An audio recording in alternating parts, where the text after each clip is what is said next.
Je ferai évidemment voyager parmi les projets que l'on a à l'agence. Et puis, vous montrer aussi ce qu'on fait en Ukraine. C'est vrai que j'y passe beaucoup de temps. Certains disent beaucoup trop de temps. Moi, je trouve que vis-à-vis de mes amis qui sont sur le front et qui se battent actuellement, je passe très peu de temps à défendre la liberté et la démocratie. Voilà un projet qu'on a gagné à Ho Chi Minh Ville. C'est 3 métros qui se croisent au centre de ce parc. On a le marché central qui est sur la main droite. On est vraiment dans l'hypercentre. Et puis un système de tours avant que vous voyez ici, qui sont en fait des tours qui montent à 23 mètres et qui vont chercher de l'air un peu plus frais, mais surtout moins pollué. Et cet air-là, à plus 23 mètres, on va le récupérer, on va l'aspirer à moins 23 mètres, où là, il va refroidir naturellement, parce que le sol est plus frais. On va le filtrer, et puis on va l'injecter dans les 4 niveaux de sous-sol que l'on a, et qui vont accueillir des surfaces commerciales et le hub de transport. Alors ça c'est un projet HEC donc, où je suis revenu sur mes traces d'étudiants. Donc c'est un projet que j'ai fait avec David Chipperfield qui était mon boss. On avait un discours qui était très simple, qui était limpide et qui était de dire une université ça a besoin de 2 choses. Beaucoup de flexibilité parce que les besoins éducatifs sont sans arrêt changeants. Donc il nous faut une structure très simple, très flexible. Et 2, elle a besoin de ce qu'on appelle la fertilisation croisée, c'est-à-dire que les gens se rencontrent. Et donc on a explosé le parti pris programmatique qui nous avait été donné et on a dilaté un maximum tous les espaces informels. Et puis par la suite, on s'est occupé des résidences qui n'avaient pas été rénovées depuis les années 60. C'est René Coulon, l'architecte initial. Mais on a réutilisé sur le bâtiment neuf tous les ingrédients de cette architecture moderniste de René Coulon. C'est un bâtiment vraiment squelette, très simple, mais qui est quand même sur pilotis, qui a une façade épaisse, donc avec des espaces extérieurs pour chacun. Voilà, un travail sur les sous-faces qui deviennent des lieux de rencontre ou d'animation avec les associations, et un soin au détail. Moi, c'est vrai que si j'ai appris quelque chose chez David Chipperfield, c'est on est sobre dans notre attitude, ou en tout cas dans notre dessin, mais on réalise très bien les détails et on fait en sorte que ce soit une architecture qui puisse durer dans le temps, parce que justement elle est dessinée de manière assez atemporelle. Je continue sur la question énergétique. Il y a un projet qu'on a livré en conception, réalisation, maintenance à Bordeaux sur des bâtiments du même René Coulon. On a ce qu'on appelait nous les géants rouges, qui sont ces bâtiments un peu pérétiens dans leur conception, donc faits d'éléments préfabriqués, gris et rouges, datant vraiment des années 60. Et on s'est dit, en fait, vraie facilité serait de se dire, on met un isolant, un bardage, et puis clac, le tour est joué, et on oublie finalement l'identité générale de ce campus. Et ce que l'on a développé avec Franck Boutet, c'est de se dire, non, en fait, l'air, c'est l'isolant, c'est le meilleur isolant. Et donc on va le capturer dans une double peau, et cette double peau, elle va nous faire tampon. Et on va utiliser cette zone tampon de 1,50 m comme étant une espèce de coussin. Et ce coussin, il est soit au nord, soit au sud. Et bien on va le faire cheminer par les plénums que René Coulon avait créés entre ces plafonds de chaque étage et la dalle de l'étage du dessus. Et donc ça marche à la fois l'été, parce qu'on surventile, et donc on fait décharger toutes ces dalles de leurs calories, et à la fois en hiver, puisque en hiver, on récupère les calories au sud et on les fait cheminer au nord. L'Oréal, alors ça c'est un concours classé sans suite par L'Oréal, un projet qu'on a mené avec un promoteur qui s'appelle Sogelim Dixence sur un concept de construction bois et de bureaux post-Covid, avec un projet qui est fait comme un hôtel dont chaque chambre aurait un espace extérieur. on a vraiment développé le concept du balcon filant sur toutes les façades et des terrasses à tous les niveaux.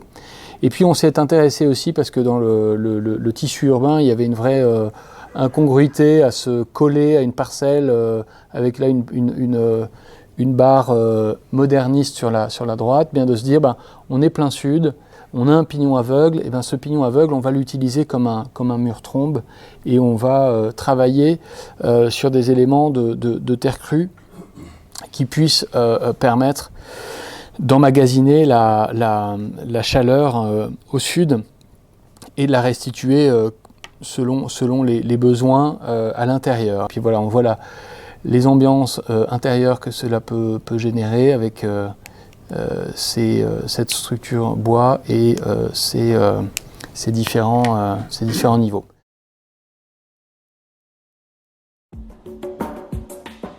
Un sujet de campus biotech, donc c'est sur l'université de Bordeaux, mais on travaille sur un projet d'ampleur puisque ça fait en tout 30 000 m². Et ce dont je voulais parler, c'est pas tellement de l'architecture des bâtiments, c'est plutôt du recours à un matériau qui fait le lien avec ce que je racontais au départ, c'est-à-dire la terre crue, puisque là c'est du ciment d'argile crue. C'est une entreprise qui s'appelle Materup et avec qui on travaille beaucoup et réussissent à transformer de l'argile crue en ciment dont les propriétés sont ceux d'un CM1, donc d'un béton finalement, enfin d'un ciment classique qui permet de faire du béton classiquement. Et c'est exactement les mêmes outils de mise en œuvre, c'est exactement les mêmes temps de séchage, c'est exactement les mêmes... Bref, c'est le même outil, simplement ce n'est pas des laitiers, des hauts fourneaux que l'on viendrait concentrer sur un ciment pour en faire un soi-disant ciment bas carbone. Et ce qui est bien, c'est que l'argile crue, il y en a partout, c'est en général un déchet de la construction, et donc ça permet de s'inscrire dans une logique d'économie circulaire.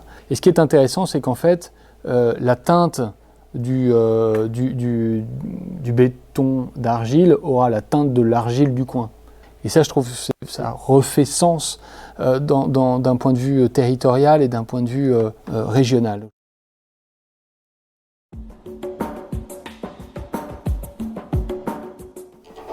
Nous sommes District One, une fondation d'intérêt général qui travaille sur la construction, la reconstruction, la réparation et l'aide humanitaire ciblée.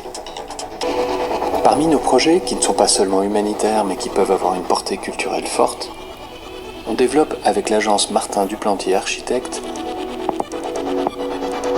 la reconstruction du musée de Maria Primochenko, dans le village d'Ivankiv. La plus grande collection d'œuvres de l'artiste a presque été détruite par un missile qui s'est abattu sur le musée. Ensemble avec Martin, nous avons décidé de ne pas restaurer le bâtiment, lourdement endommagé, mais de contribuer au patrimoine culturel ukrainien et de construire un nouveau musée qui sera une œuvre en soi.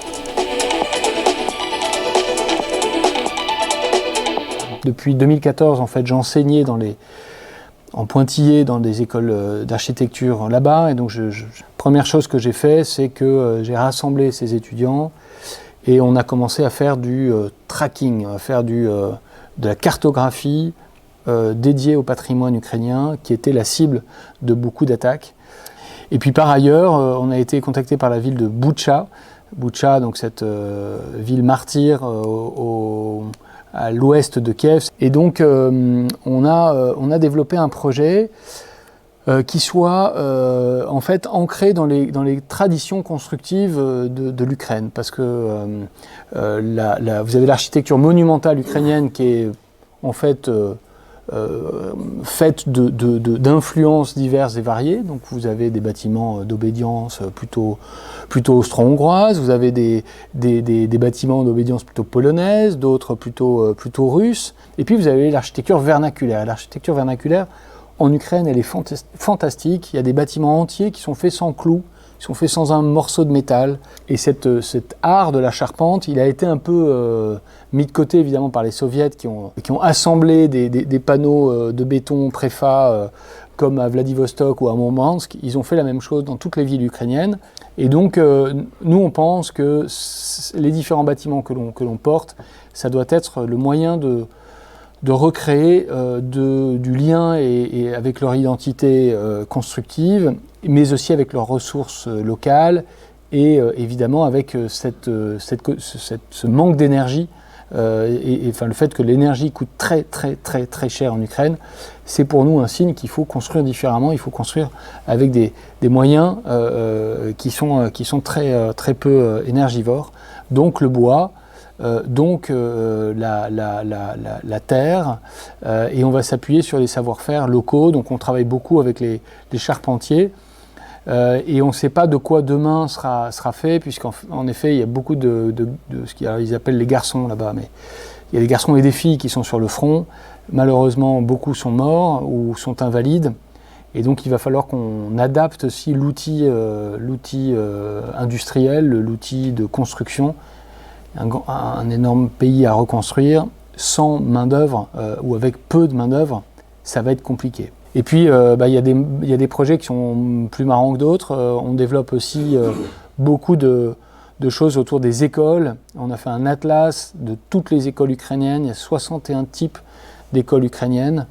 Et on les a analysées et on a vu comment essayer de trouver des moyens de faire des abris anti-bombes, soit dans les parties les plus rapprochées du front. Et ça, c'est une manière de faire très rapidement avec des murs bastions, des abris anti-bombes. L'intérêt, c'est que c'est pas cher et que c'est rapide à faire et qu'une fois que la guerre est terminée, on peut le démonter. Et l'autre solution, c'est quand on a un peu plus de temps, c'est on adapte les écoles, on adapte les structures. L'idée étant aussi de faire des doubles usages, c'est-à-dire que ce soit pas une punition d'aller dans l'abri anti-bombe pour les enfants. Donc il faut que ce soit des lieux où ils puissent faire autre chose que simplement attendre dans le froid et dans l'humidité.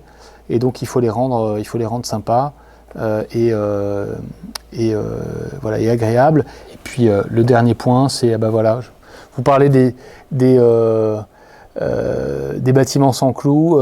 Ça c'est une très belle église ukrainienne. Et donc dans cette idée de réindustrialiser de manière décarbonée l'Ukraine, l'idée c'est d'avoir un espèce de cluster, donc un ensemble qui vient rassembler ces différentes technologies décarbonées pour reconstruire le pays. Et donc on est en train de mettre ça en place là-bas.